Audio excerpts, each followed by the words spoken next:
culture is always there, whether you actively drive it in a company or not. Every company has a culture, whether you want it or not. But the point is, it's not just the leader role. People together as a team create a culture, and everyone has to play their part. As soon as you join that organisation, you have a role to play on day one as for the culture as well. I totally agree. Hi, my name is Timo Lehne. I'm the CEO of SThree PLC, a global staffing firm with 3,000 staff, and this is my Duvet flip. People are more productive if they work from home. People are more productive if they're in the office. Blah, blah, blah, blah, blah, blah. What works for you? I'm a very office-oriented person. A certain amount of time in the office is important to build relationships with your peers. Your network is your net worth, which I think is so spot on. Why should someone join SThree? What I love most is working with my team and seeing people around me thrive with global opportunities for people to ensure that they're going to be really successful. What's your duvet flip? What gets you out of bed in the morning to flip the duvet? Timo, welcome to my duvet flip. How are we? Thank you, Jack, for having me. I'm really excited to talk to you. Well, I'm excited to have the boss over at SThree to come and talk about recruitment, your journey, the future of recruitment technology and everything in between, because recruitment empowers millions of people every day to find a job that they care about and can grow. And I know SThree do that because I know a number of colleagues, and they're not going to get the limelight today because it's all about you. Yeah. But tell me a little bit about your first ever job. You work locally to your school. Yeah. Did you say it was a grocery? So I did quite a lot. I worked at a grocery store for quite a while. Pretty basic work. I used to work in call centers. I thought that was already an uplift. But then I also worked for a transportation company, driving medicine from city to city on time. And yeah, that was quite interesting. But overall, it was always important for my family and me, next to obviously my education, to get to know the work, to earn money obviously as well, but get a feeling as well for what actually work is. What is hard work, Timo? Because we talk about hard work, and I totally agree with you. Earn a bit of money, get out there, work hard. I'm also a big believer, learn from those around you. You're not going to become the CEO overnight, and sometimes you have to strip your entitlement and get the job done. Yeah. But what does hard work mean? And for the next generation, and this goes up on LinkedIn, so it's any age, what is your advice to them to actually work hard in today's world? So first of all, I think very few people in life have an easy life. I think the majority of people have a complicated life, a challenging life. That is life. That's what it's all about. And the same is also for the work career. So I don't think that there are many people out there who achieve a lot in their life without having spent the right amount of hard work into it. Some people might be a bit more lucky, but if you look at sports stars, if you look at successful people in business, often the common trait is they've spent a lot of time and hard work and sweat and tears. But I think it's not just about hard work. I think it's a lot about the mindset. And it all starts, I think, with really understanding your own purpose, creating your own vision of who do you want to become, how should your life look like? And then with that, build the right determination and obviously the right focus in life. And nowadays, even more than ever before, you can be distracted with a lot of things. And that's often, I think, one of the reasons why some people succeed and some people don't. I think all of this together, determination, clear vision, clear purpose, and putting the hard yards in it, I think makes all of that the mindset. And either you have it or you don't. I do believe you can train it. And that's really important, I think, in life. I think that's so spot on. Yeah. I want to talk about those who don't have it. Yeah. Because you go up onto TikTok or Instagram and you see everyone's got this perfect life, right? Yeah.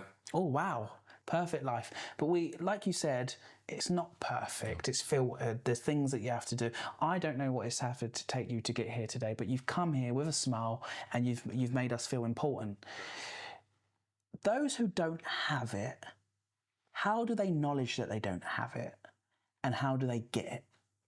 So I think what's really important in life is that you have a circle of trustful people around you who you can really rely on, but who are that honest to you to also tell you what are you good at, what you're not good at. And I think self-reflection is one of the most important soft skills people need to have in life. And that doesn't come automatically. I think, and that's something, for example, I've built over my careers many, many times. I always ensured that I have a team around me, that I trust them, they trust me, but that we really have candid, direct conversations. I'm German, I'm always direct anyway.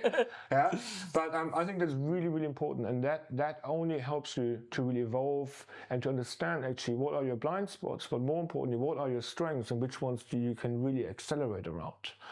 But next to that, you can do a lot of today online assessments, yeah, tests, psychological tests around what are your motivational drivers, what you're good at from a learning perspective, etc. I think this natural desire to actually get your head out there, try to understand and learn more about yourself is really important in a career.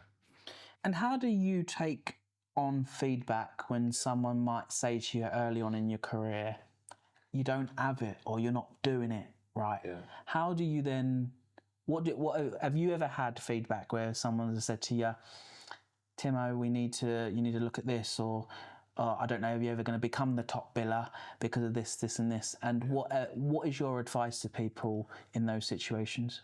So it's a really good question. I think I have a bit of a history in my life.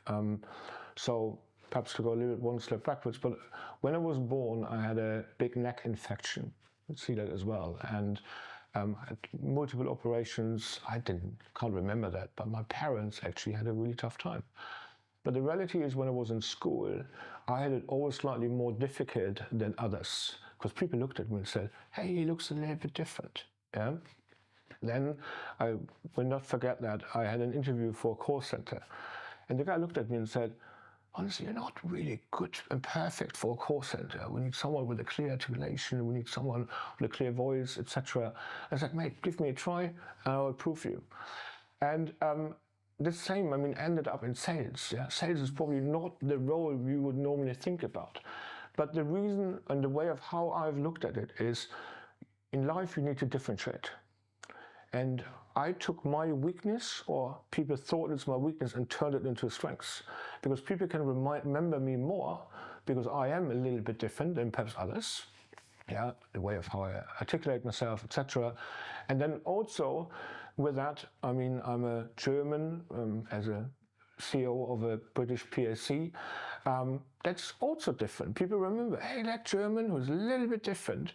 And I think that really stuck with people, with myself, and helped me in my career over the time.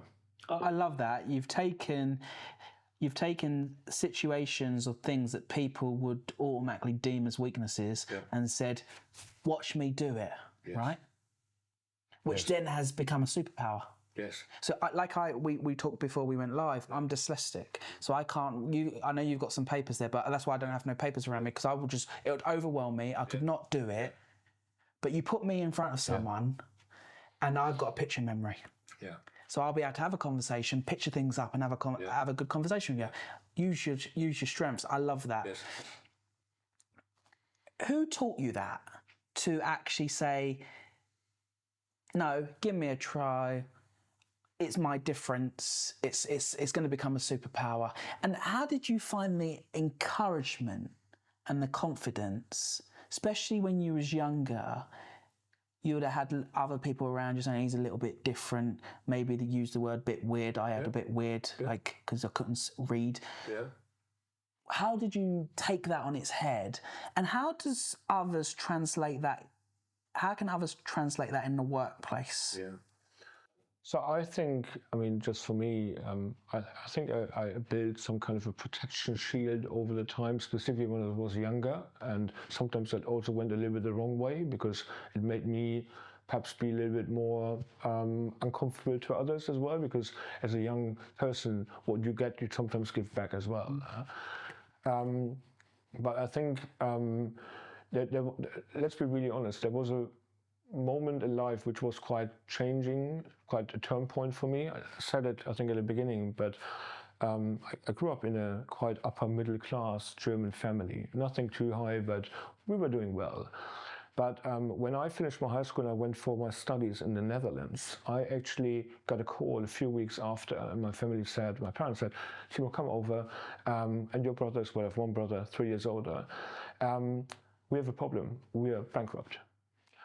And that point was really my ultimate turning point, because that's where I started to understand, now it's all on me. And I was already quite confident before that, but I think that was a turning point where my superpower became this absolute mega superpower. And I really knew now I need to really get moving and get my future, get my career in my own hands. And as unfortunate has been for the family, I think it was almost a lucky point for me in life. And obviously we don't want to wish that to anyone else, but I think there's an important thing in life.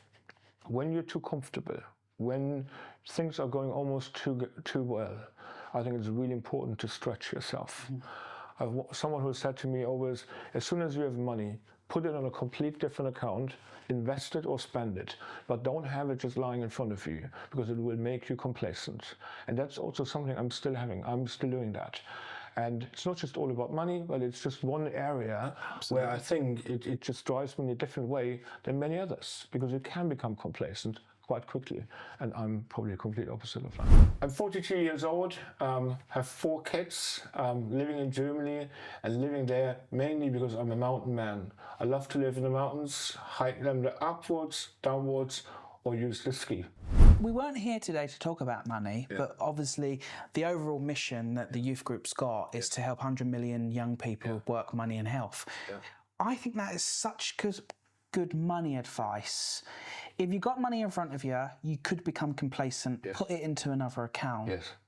That is just a simple but so practical thing that people can do. Why do you think people are scared of, I don't know about in Germany, but especially here in the UK, money is a dirty word and people hush and don't like to talk about it. Why do you think that? How can we make more people, and especially young people, create their money powers early on? Because school didn't teach me how to pay for life. I agree. So I do think, and I really like what you guys are doing there, I mean, we talked about it up front, I think there's a really lack in Germany, in the UK, probably many countries, this education around money. And I think small tricks like I stated, but also I think this early point of I take my money and take a bit of that and invest that into something different is really, really important. There are a lot of studies in life which prove, not in life, sorry, there are a lot of studies out there which actually prove the earlier they invest, the compound interest, but also the compound effect of these investments in your future life and the money you have in retirement is enormous. It's absolutely enormous.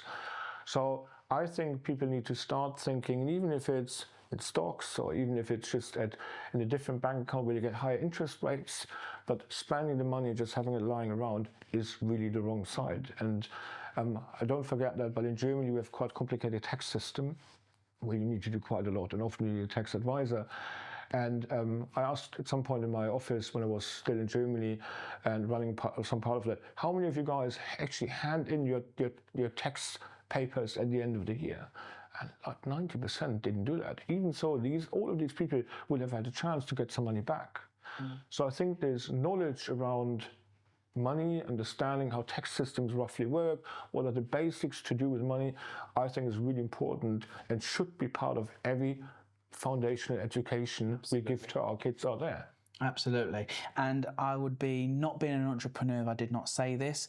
Guys who's listening to this, there's a disclaimer. Take your own money advice. Don't, this is me and Timo's opinion, and so no regulator can come after us. Yes, no, absolutely. We want to have a week, you want to have a nice peaceful weekend in the mountains, and I don't want people chucking egg at me. So we are just obviously giving advice on money because that's what's worked for us. But before you do anything, take your own advice. But our advice is pretty good because it's worked for us. But going back to purpose, because you said, and I picked it up in my brain and I was like, yes, purpose. Purpose is so important and easier to say than actually to understand and get, and hence why it's called the duvet flip, right? Yeah. What's the point if you don't have something to get out of bed for, if that's a project or something? Yeah. Well, how did you find your duvet flip? How did you find your purpose? How did you find that thing that motivates you? So I think there was a time out there where everyone talked about purpose and tried to connect the purpose of the company to the employees. I actually don't believe that much in it. Yeah, I actually think the individual purpose of a person is way more important, and me as an employer, but we need to understand what is the individual's purpose, and the person himself need to understand that.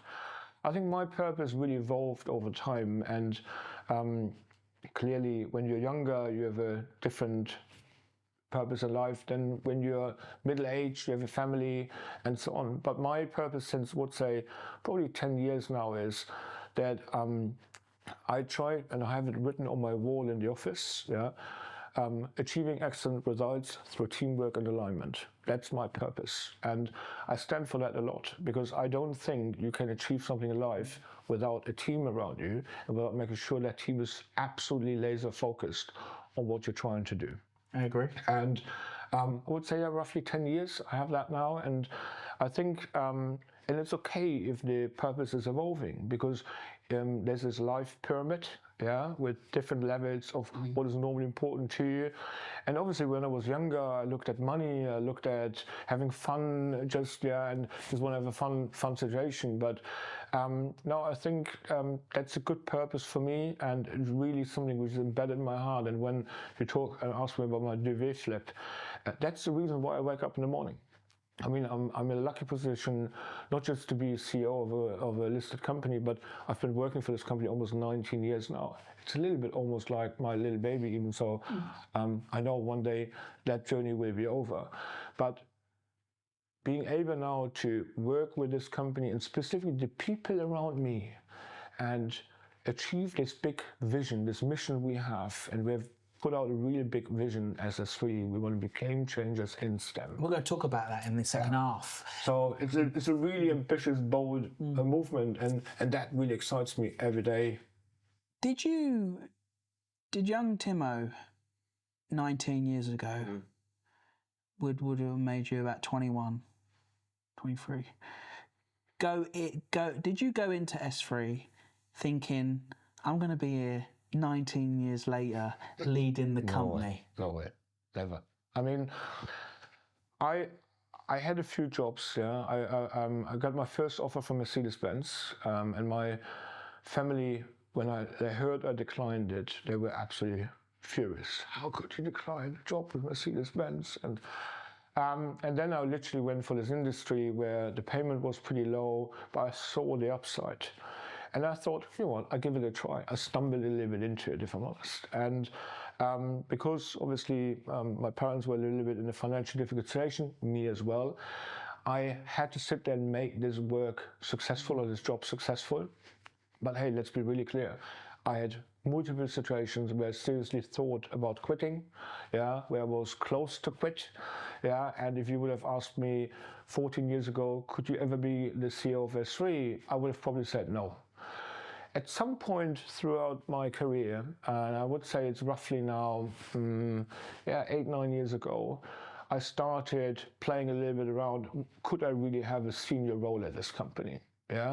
Because I thought, hey, Germany is an important country for the group. We've done a good job out there. Absolutely. But would I ever believe it would end up in a CEO role for a listed company as a German living in Germany? No, it's really something which came by surprise. But I think in life, so many things come by surprise as well. You need to be at the right moment in time. I always say to my employees, you never know when an opportunity arises, but you need to be ready for it, and you need to be seen for it. And that's really important, that people think about you when an opportunity comes up, that you've positioned yourself already up front. And people say, hey, let's talk to that guy. I like that a lot. Be ready for it, but also be seen for it. What's your advice to anyone who is believing that they're ready for a promotion or they want to go for a new role within the organisation. How do you really be seen for it? So I think there's a huge problem out there, and we see this at SThree, but because we're recruiting obviously not only in Perm in UK but across the world as well. There's often very little communication between employees and their bosses. Often employees don't tell the employees enough of where they see they stand, or so where they think they stand, but also what we think their perspective is, but often the other way around as well. How often does an employee go to their boss and say, tell me, how do you see me and what do you think is my career perspective in the next 2-3 years? Very, very rarely. Very little. That question happens. Normally in a good half-year, end-of-year review, that conversation everyone should have. What's your career aspiration? What is our view on you? What you need to do for that? The biggest mistake then what people do is they think they talk about it, they think they raise it, and in the end they quit. And I think most of the moments where people quit a job could actually be avoided if people would just talk very, very openly about it. And I had this in my life a few times where I thought about, hey, should I leave SThree? And then I always had a certain degree of loyalty. I felt, come on, let's be honest. And there were 2 cases, very, very particular, where I said, guys, I'm thinking a little bit about it. I'm not there yet, but I want to put it on the table and just discuss, where do you see me? What do you think the next few years could look like? And not always or never any direct reactions came out of that, like, hey, you get a promotion or something, and not what I was asking for. But it got the stone rolling. It got like the movement in that we at least had a discussion over several months. Hey, do you want to go? Clears the lungs, right? Exactly. Do you want to go another region? Do you want to take over another role here, or what are you up for? What do we have? That's often missing.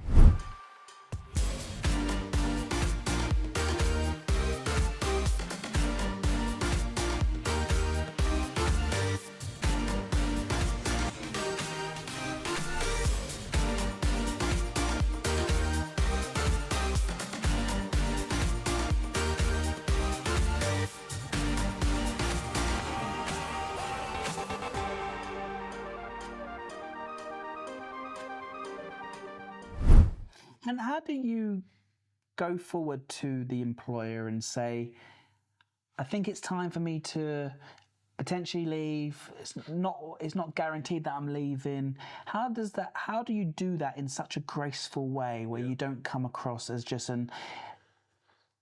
so you know what I mean? No. So I think even before you say I potentially leave, I say, hey, listen, I'm a little unclear at the moment of where I stand. I'm thinking a little bit about my future at the moment, and like to work here, like to work with you guys, but also need to think, is there perhaps another way out there, another path which I should follow? What do you think? Let's have a discussion about it. I think the threat with direct departure or handing in the notice is always starting on the wrong foot. Make that a little bit more subtle. How do you say that? Subtle? Subtle. I'm dyslexic. I don't know. I'm just nodding. Anyway, just make it a little bit less. Tone that down, and just have the conversation about where do we both parties. It's a little bit like a relationship. That then every relationship needs here and then some time where you reprioritize, you refocus which direction you're going and what the vision is for both sides, and how you can play a part with each other or not. I really like that. Don't start with handing in your notice or saying I'm quitting, because you're already out the door, really, aren't you? You've done that. Exactly. Often then people think, oh, he just wants to have, or she wants to have more money. But I think that conversation before that is really important. And have you, in your experience, because you do a lot of recruitment and you run a big PLC organisation, do you see, how many times out of 10 is it really to do with the money? Is it to do with the money, or is it to do with other stuff around it, or is it other stuff plus the money? Good question. So it's never only the money. I think, and it's also not just on generations. I think there's a certain money people expect for a certain role. It needs to be fair. It needs to be appropriate. and then the rest is way more important. Obviously, if you underpay someone substantially, then you can do all of the other things really, really well, but you won't get far with that. But in order to have someone really thriving in a career, you need to make sure that obviously you're honest and clear about what do we give as an employer, but also what as an employee do you give to the company.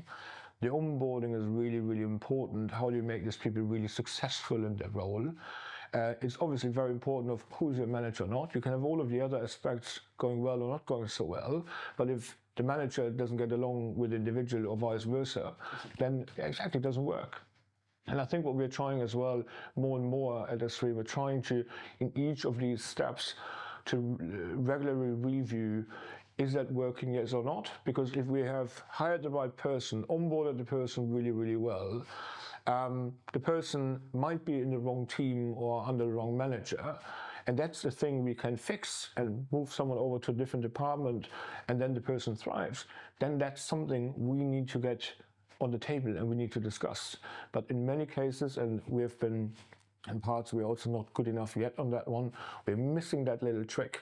Someone moves on, and in hindsight, all of that could have been avoided. And I want to say as well, I mean, when we look purely at CVs, you can do a few steps in your life, but changing the job every 2.5, 3 years is not well recognized by an employer. A certain degree of commitment and also resilience, I think, is pretty in high demand nowadays, probably even more than ever before.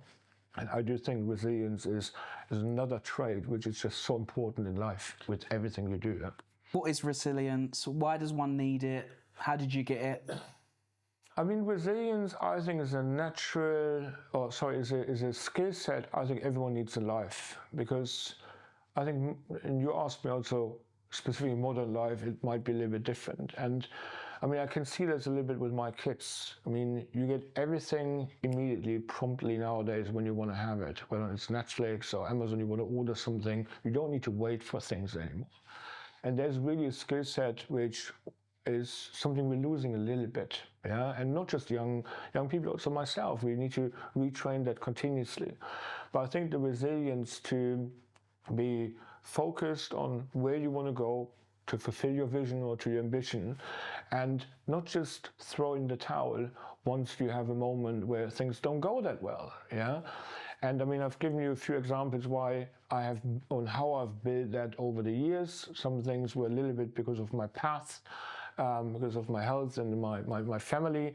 But I do think it is something also now in my last 5, 6, 7 years, I keep on need to retrain, because I am actually a person who tries to be really fast in things, and I'm getting a little bit annoyed if things don't go my way or don't go as fast as I would like to. Exactly. Like me. I like to move quick. But I think, and that is something which is really important, because resilience can also turn into something negative, which is hectic. And if you become hectic, you do mistakes. You have negative influence on the people around you. So how do I go about this? Once again, have a clear objective, a clear vision in life, or for the next few years. Work backwards your plan, really trying to understand is, what do I need to do? What are my priorities in order to fulfill that objective? And then make sure that I really concentrate on executing on these. And with that, you will automatically build a certain degree of resilience, because if you have your target in a laser focus in your eye, and you will not divert away from that, that automatically gives you and builds you a degree of resilience, which I think is really important. I agree. How do you find time to reflect and build your plan when you run 11 countries, I think you said. You live up in the mountains, which is, I've got another question about that. That's so cool. I like to go over to the mountains. I'm living in Munich, close to the mountains, but it's very close. You go up to the mountains. You don't actually live in the mountains. No, cool. No. But every time I have, we love to spend in the mountains. Cool. How do you find time to, like, people say, I used to saying, don't let the business of business take you out of business. Yeah. But how do you, when I speak to young people and they've got things going on there, I'm really busy and I can't got time to do it. Yeah. How do you factor time in? very important as well. I think time management overall is a very important thing in life. To get the work-life balance right. I mean, wife or 4 kids is important. Yeah, you want to have also some time for social life next to it. But I do think there need to be set some priorities. Some people who say, "Hey, I have a wonderful family I take completely care of. I have an incredibly big social life. I'm incredibly good at work. I'm doing every day my sports." And I always look at them and say, hey, "How is that possible with 24 hours in a day, literally?" Yeah.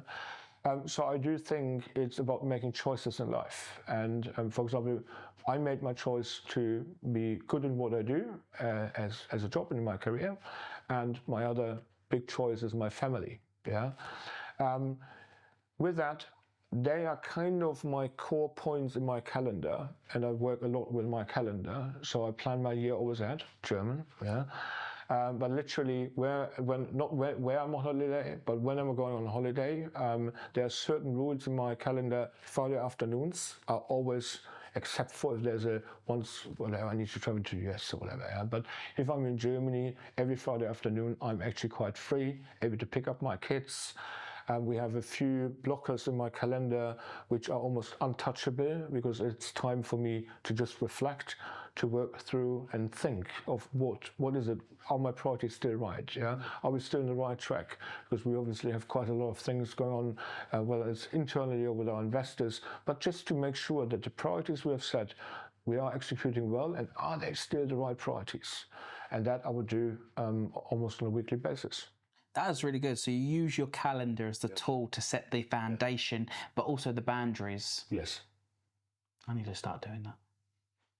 I got in your calendar, didn't I, today? Yeah. So an interesting fact about the staffing industry, I think it's completely underestimated. It's such an important industry because it really brings companies and candidates together to build the future, which is something we at SThree also stand for. I want to talk a little bit about SThree. Yeah. SThree, the recruitment industry. Yeah. Why is it an amazing place for a young person to start their career?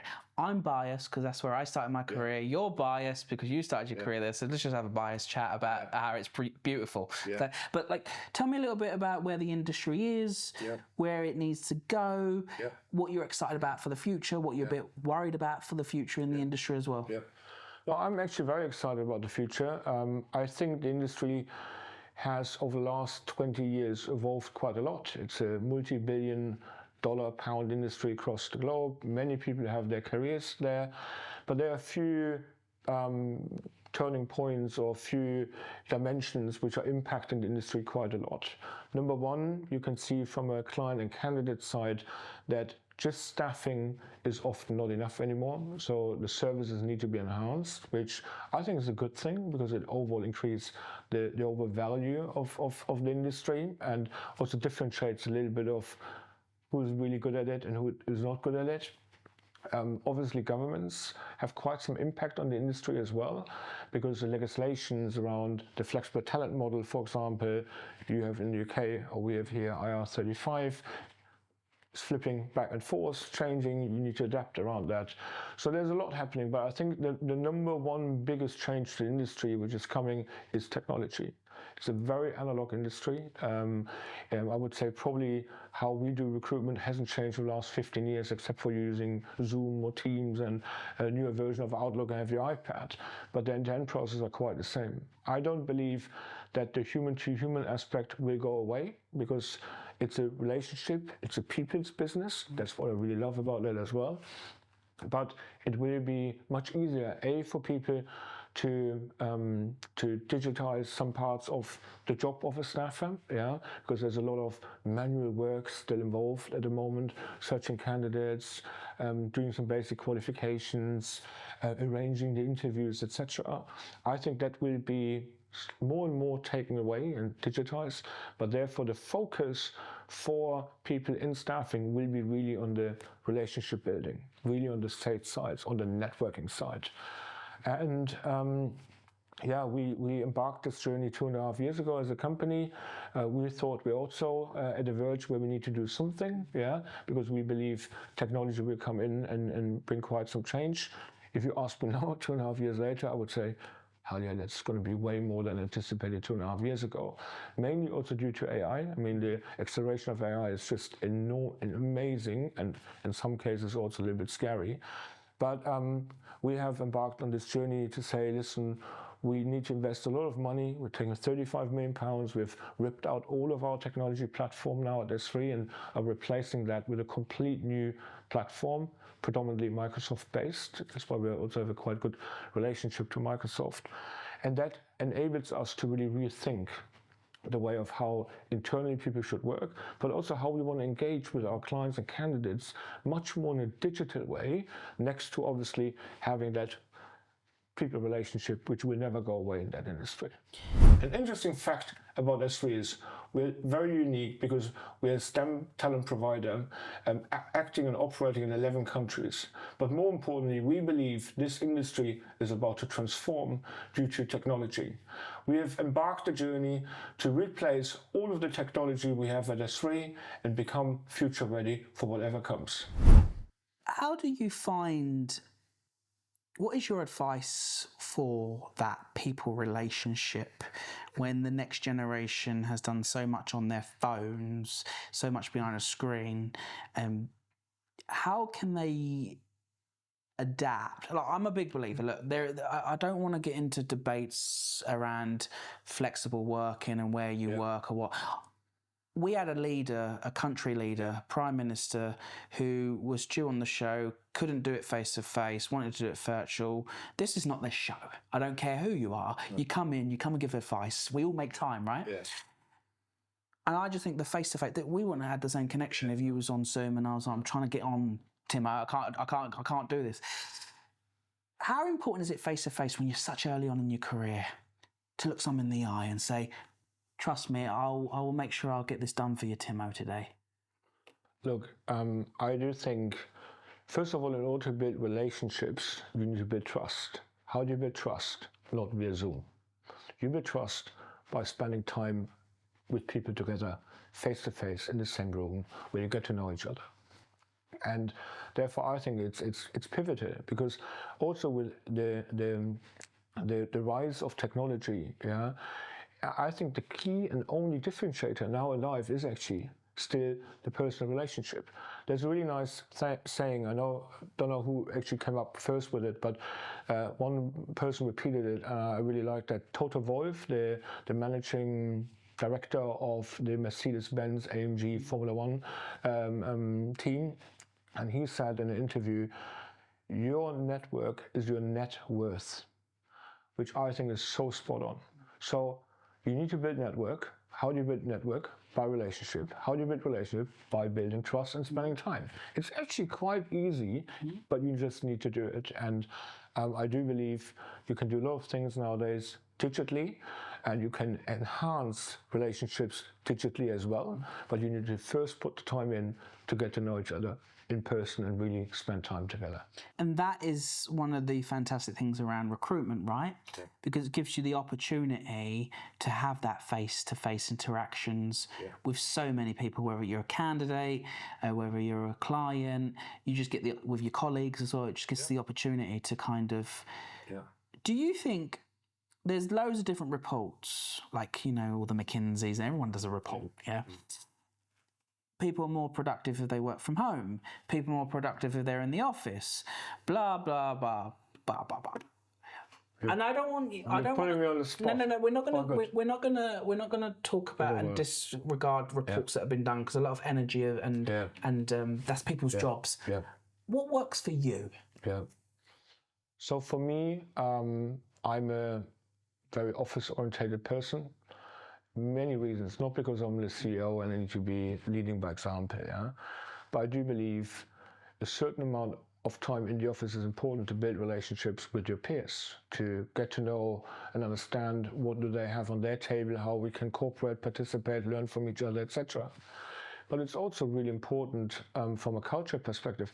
How do we want to create a culture in a company, in an environment where people can thrive, if people don't spend time together? But I want to be really clear.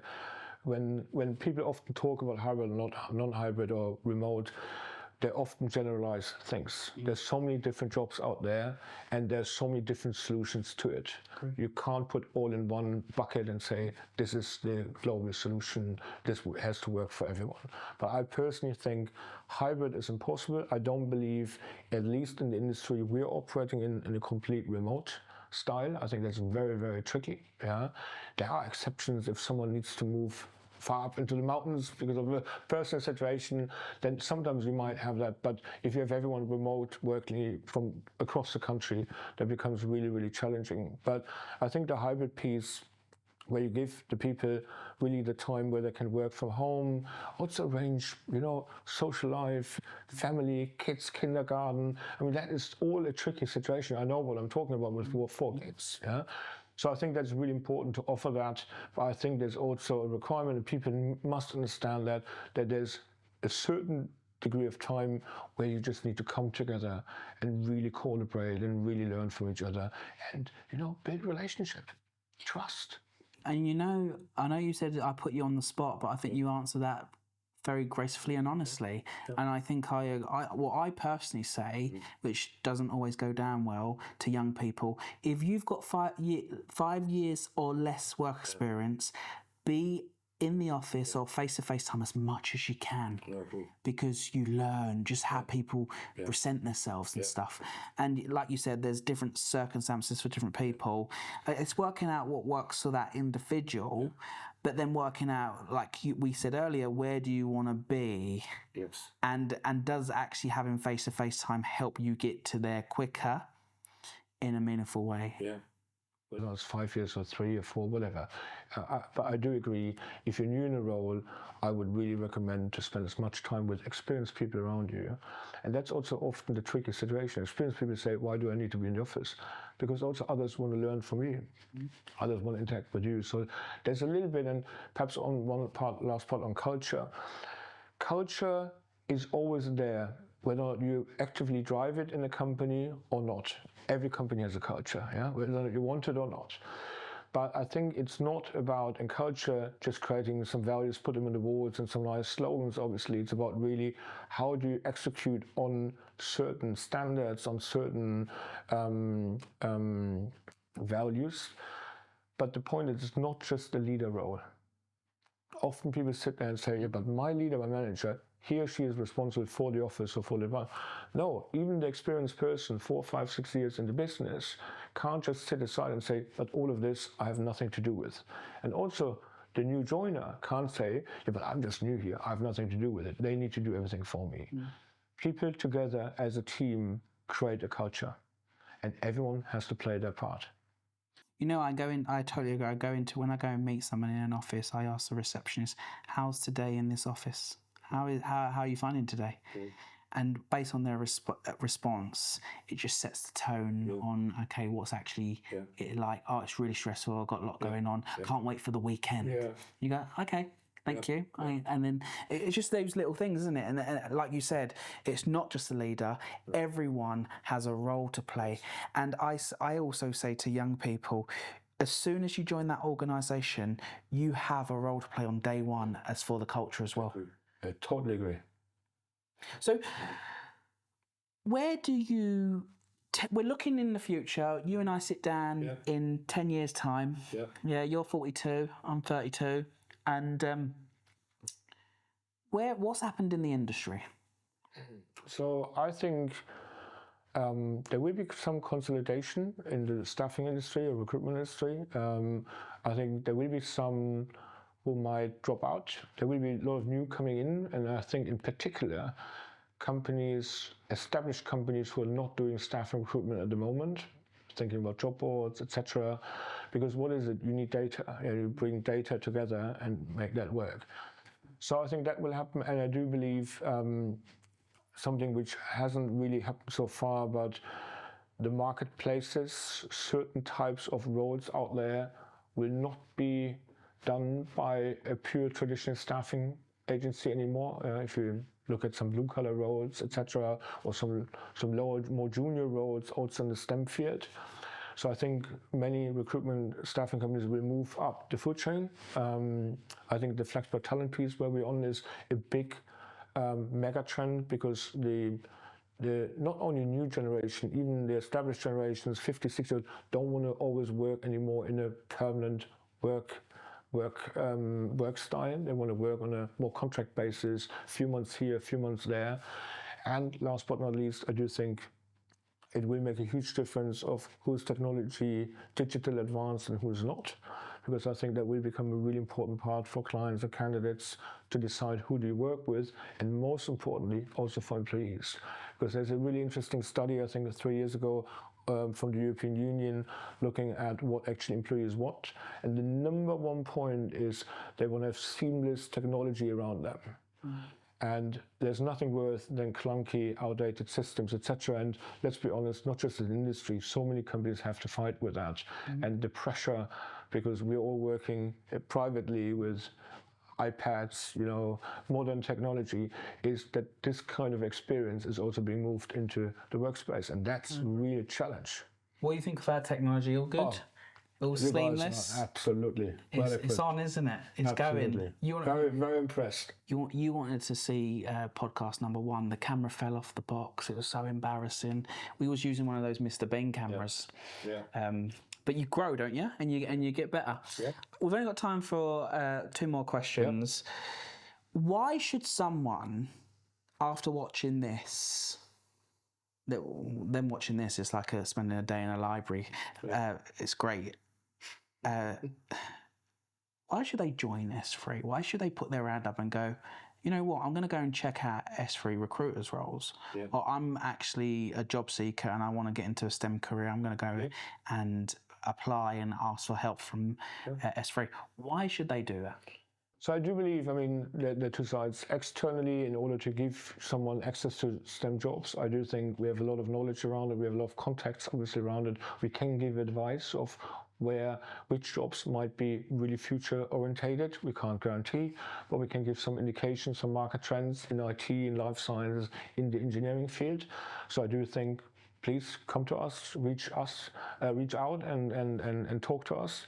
We're doing quite a lot also with grads in different countries where we're giving some insights on that. In Germany, we have a very famous format called Joblinge, where we take young graduates and teach them not STEM, but what STEM markets and what career perspective it has. That's cool. I do believe if someone decides for STEM, it's almost guaranteed that you're belonging to the middle upper class in society, because they're really well paid jobs. They're super, super secure from a future perspective, because they are the backbone of literally every company, but every country.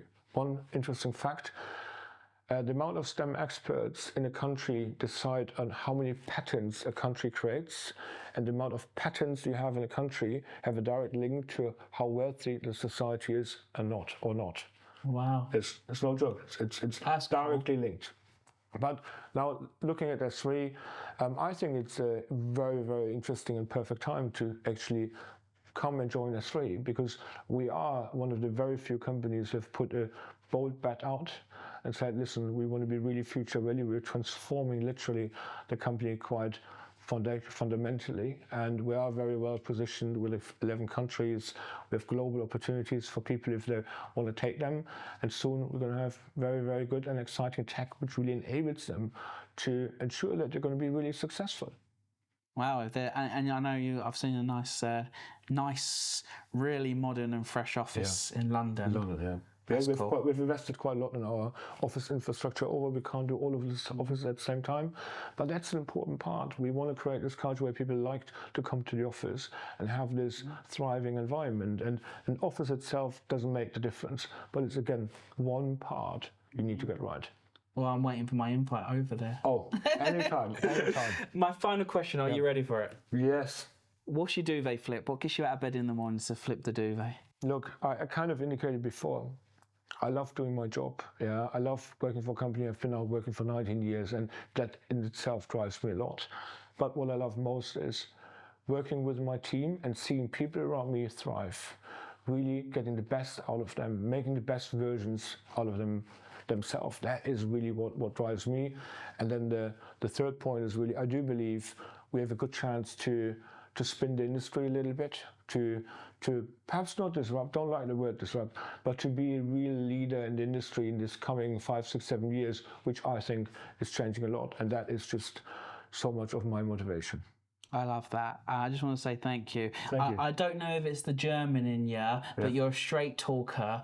You're straight to the point. I like that because I am as well. What you see is what you get. Yeah. And I love that. So thank you for sharing your knowledge, being real, sharing a little bit about your upbringing as well and how people can thrive. And thank you so much. Thank you. I hope people really enjoy that. And honestly, if someone wants to reach out via LinkedIn or something, anytime, I'm really keen to hear what people are thinking. And I'm gonna be German for a minute. And if they don't enjoy it, sod them. No, Thank you so much. Thank you.